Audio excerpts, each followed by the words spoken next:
Damos la bienvenida a los estudios de FM Mundo a César Martín, presidente del Consejo de Comunicación, para hablar sobre el mecanismo de protección a periodistas. Decíamos al inicio que ejercer el periodismo en nuestro país es todavía uno de los desafíos dentro de la vida democrática, pero es sin duda también un oficio de alto riesgo. No sé si coincide, César, bienvenido. ¿Cómo está? Muy buenas tardes, un gran saludo para ustedes, para la audiencia. Bueno, sí, definitivamente es un desafío ejercer la comunicación y ejercerla de manera responsable. Desafío desde todo aspecto, desde la preparación, desde la forma, desde esa también codirección que hay que tener con lo que se está generando y con la responsabilidad de las audiencias. Y por supuesto, desde el tema de tutelaje de derechos, que es lo que nos compete como Consejo de Comunicación y Mecanismo, el tema de velar porque esa libertad de expresión sea y se mantenga como una realidad. Definitivamente hay muchos matices y muchos aspectos que lo hacen interesante. ¿Usted lo reconoce como un desafío? ¿Lo reconoce también como un riesgo? Sí, definitivamente la posición de la comunicación como concepto define ya la posible interferencia o conflicto entre posiciones, personas, instituciones, y eso implica definitivamente un riesgo, en algunos casos en lo laboral, en otros casos en lo personal, y es por eso que existe esta instancia técnica que es el mecanismo de prevención y protección al trabajo periodístico. ¿Cuál es el diagnóstico que ustedes han hecho sobre lo que ocurre en nuestro país? Bueno, a ver, para poder hablar y contestar eso me gustaría hacer un poquito de memoria sobre esta instancia, ¿no? A raíz del incidente que todos recordamos o conocemos de los periodistas de Diario El Comercio, se hicieron unos primeros cambios en la Ley Orgánica de Comunicación y a partir del 2022 se instaura el mecanismo de prevención y protección al trabajo periodístico, que es, como le decía, una instancia técnica del Consejo de Comunicación. ¿Cuál es la misión? ¿Cuál es la idea? Que el Estado pueda ejercer de manera efectiva y pronta esa protección y esa prevención hacia el trabajador de la comunicación. Nosotros como definición, como mandato constitucional, tenemos la potestad de tutelar derechos al ser parte del Estado. Pero ¿cómo eran o cómo se configuran en un tema periodístico? Que si existe una alerta, una agresión, el periodista tenga que tocar la puerta de la policía, luego de la fiscalía, luego de la función judicial, dependiendo de esta alerta. La idea del mecanismo es que en una sola instancia se puedan coordinar con las distintas instituciones del Estado la manera más efectiva de esa protección. El mecanismo estaba funcionando desde su creación en 2022, pero realmente había sido una institución de papel porque estaba definida en la ley, pero no reglamentada y no formaba parte de los estatutos del Consejo. Al llegar a nosotros a la administración del Consejo de Comunicación y ver este vacío, trabajamos fuertemente y en el mes de febrero de este año, luego de algunas mesas donde nos apoyaron del Ministerio del Trabajo, ya este mecanismo de prevención y protección al trabajo periodístico forma parte de la organización como tal, dentro de los estatutos. No forma parte únicamente del papel, porque ha habido acá periodistas asesinados, periodistas perseguidos, periodistas que han sido de alguna forma señalados. Hemos visto recién también un caso muy cercano sobre este conflicto con el poder. Y suena tal vez un contrasentido que el Consejo de Comunicación, que es del Estado, esté regulando también esto.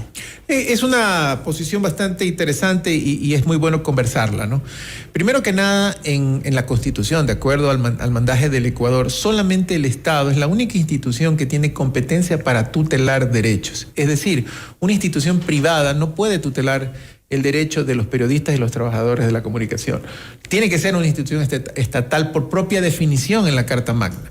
Por eso es que el Consejo de Comunicación fue creado y el mecanismo fue creado. ¿Cómo está constituido el Consejo de Comunicación? No es un brazo del Ejecutivo, está constituido por representantes de distintas instituciones. ¿Quién nombra al presidente del Consejo de Comunicación? El presidente se nombra del seno de los consejeros, ¿verdad? Son 10 consejeros, 5 con voz y voto, 5 con voto. Dentro del pleno, dentro de los consejeros, tenemos representantes inclusive de los medios de comunicación públicos, privados, comunitarios, representantes de los gremios de periodistas. Hoy en el Consejo nos acompaña Susana Piedra, que es la presidenta de la Federación Nacional de Periodistas, y también tenemos representantes de las instituciones. Pero usted vino de una línea del gobierno. Yo soy el representante del Ejecutivo y fui definitivamente elegido como... ¿Y allí no radica un conflicto quizá? No, porque esta es una institución muy técnica. ¿No se siente usted en conflicto? Yo no me siento en conflicto porque es una institución muy técnica. Como podemos conversar y podemos revisar las acciones del mecanismo, existen protocolos específicos de accionamiento del Consejo de Comunicación y del mecanismo. Por ejemplo, si ocurre una alerta, nosotros monitoreamos No lo hace el presidente del consejo, no lo hacen los consejeros, lo hacen los técnicos, hacen el monitoreo de tentativas alertas de agresión a trabajadores de la comunicación. Una vez que se levanta esta alerta, se hace un contacto directo con el trabajador de la comunicación agredido. Vamos por partes. En esa instancia, sí. ¿Cuál es el diagnóstico que tienen? ¿Cuántos se han comunicado con ustedes? ¿Con cuántos se han comunicado ustedes? ¿Cuántas agresiones han detectado? ¿Cuántas amenazas? ¿Cuántos hostigamientos han detectado a periodistas? De las cifras que tengo aquí para mostrarle, en lo que va del 2026 nosotros tenemos 84 alertas detectadas. No solamente del monitoreo, también pueden ser a través de denuncias directas de los trabajadores de la comunicación. De estas 84 denuncias o alertas, 57 están enfocadas en trabajadores de la comunicación, 23 en medios. La mayoría de estas alertas se han detectado en la provincia de Pichincha, pero tenemos también bastantes en Guayas y en Manabí. ¿Cuál es la tipología más común de estas alertas? ¿Santa Elena no tuvieron ninguna? No hemos tenido en Santa Elena, en este periodo, en los periodos anteriores sí. Obstrucción del trabajo periodístico, por ejemplo, esto significa cuando un periodista no es permitido de hacer una cobertura o de ingresar a la información. Como el caso de Enrique Alcíbar en su momento, cuando no le permitían ingresar al Palacio.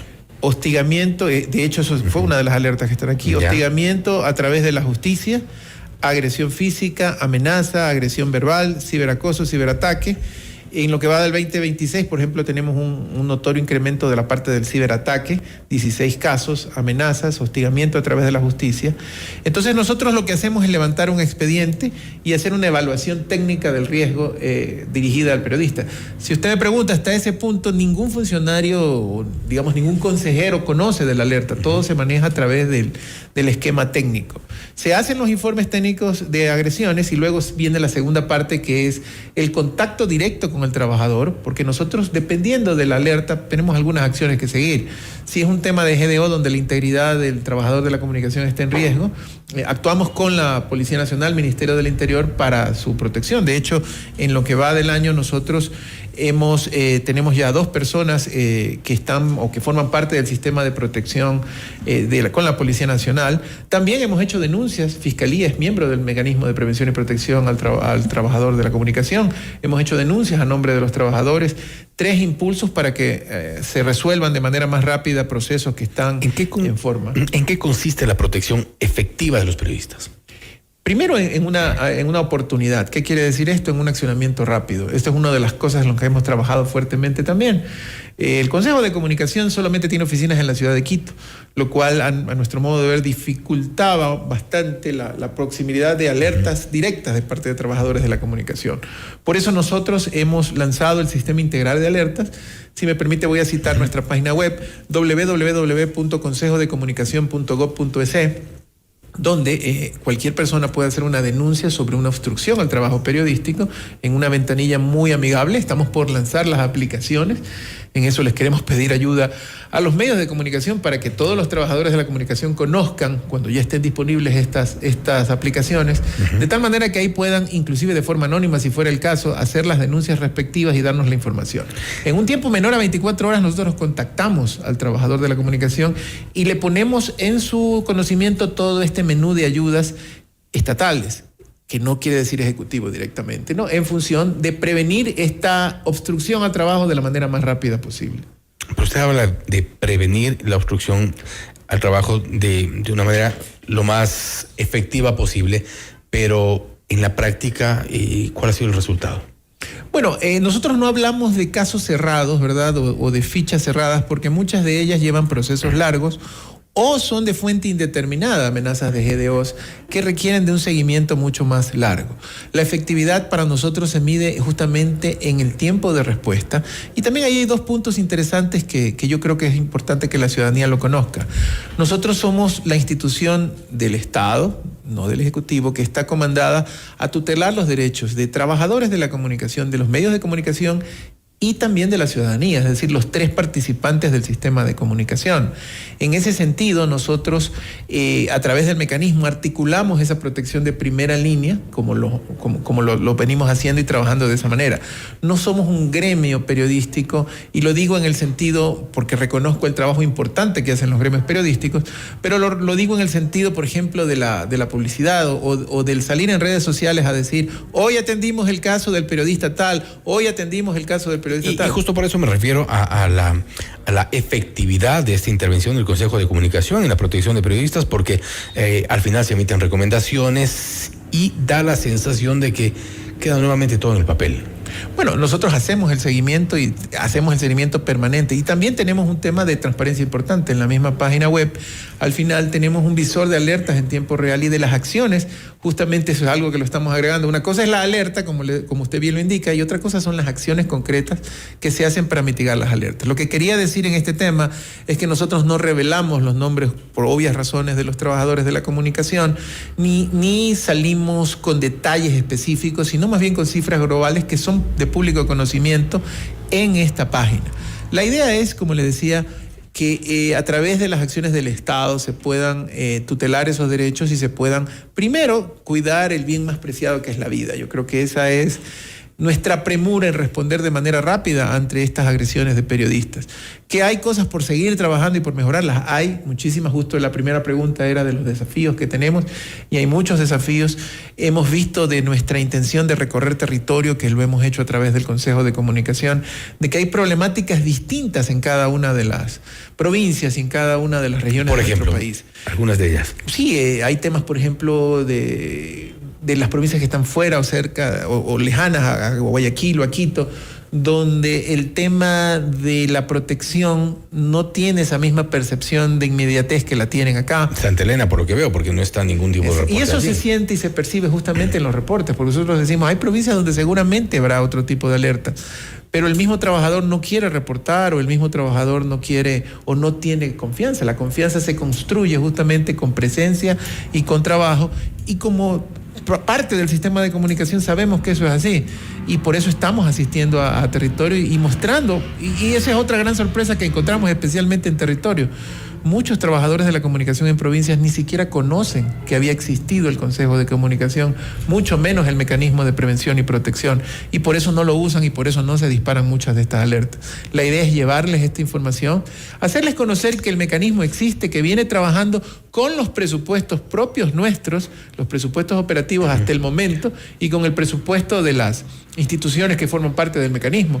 Situación que haya cambiado, con lo que hablamos hace un momentito de que el mecanismo ya forma parte de la estructura organizacional del Consejo.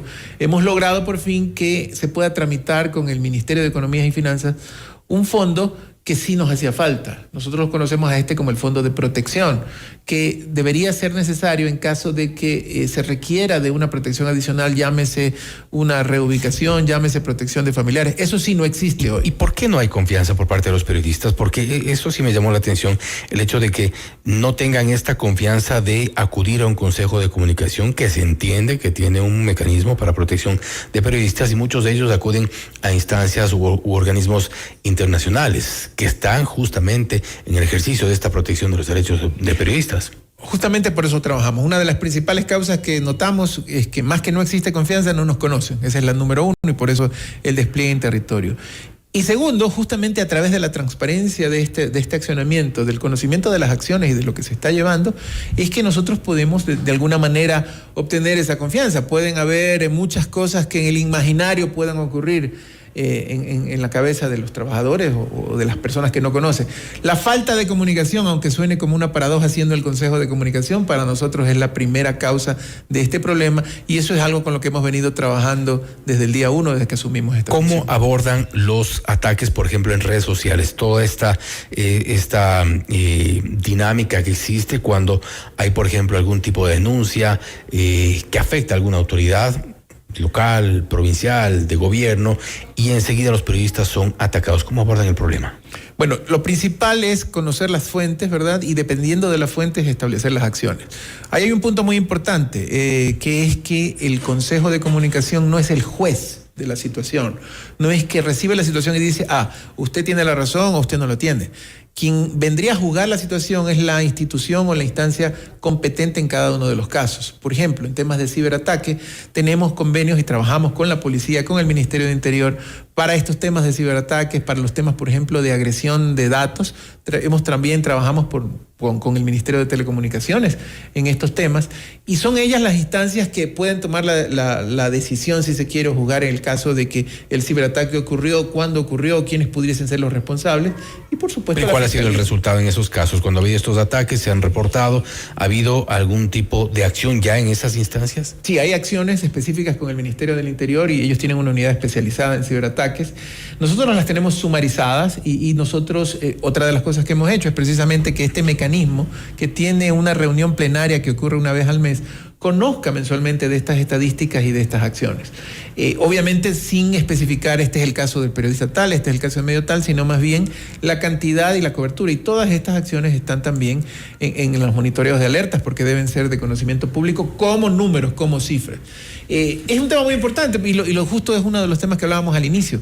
La comunicación tiene tantos desafíos. Hoy la tecnología nos representa un nuevo desafío con este tema de ciberataques, con el tema de los medios digitales, que es otro concepto completamente nuevo, si se quieren. Bueno, no es tan nuevo, pero nuevo en el mundo de la legislación, que no existe una legislación específica en el mundo sobre estos temas y que los estamos trabajando y que tenemos que también reforzar. Para cerrar, usted sigue hablando de desafíos, yo sigo hablando de riesgos. ¿Hay riesgo para ejercer el periodismo en nuestro país? La pregunta es ¿por qué?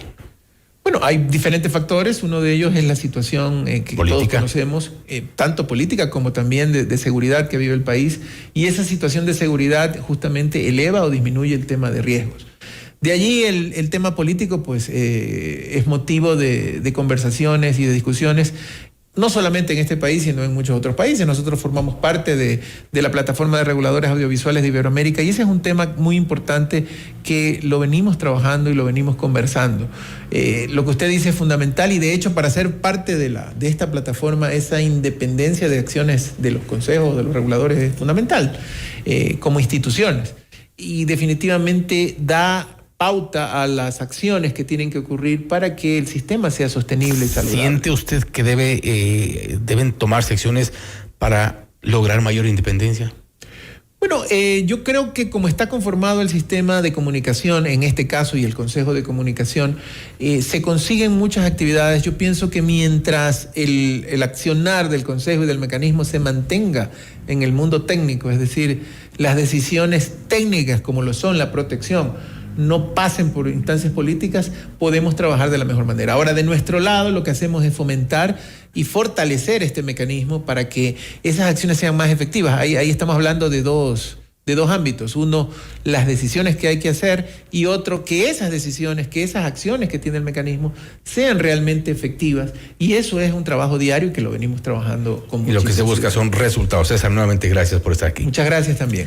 César Martín, presidente del Consejo de Comunicación, para hablar sobre los mecanismos de protección a periodistas. Esto es Notimundo Estelar, siempre bien informados.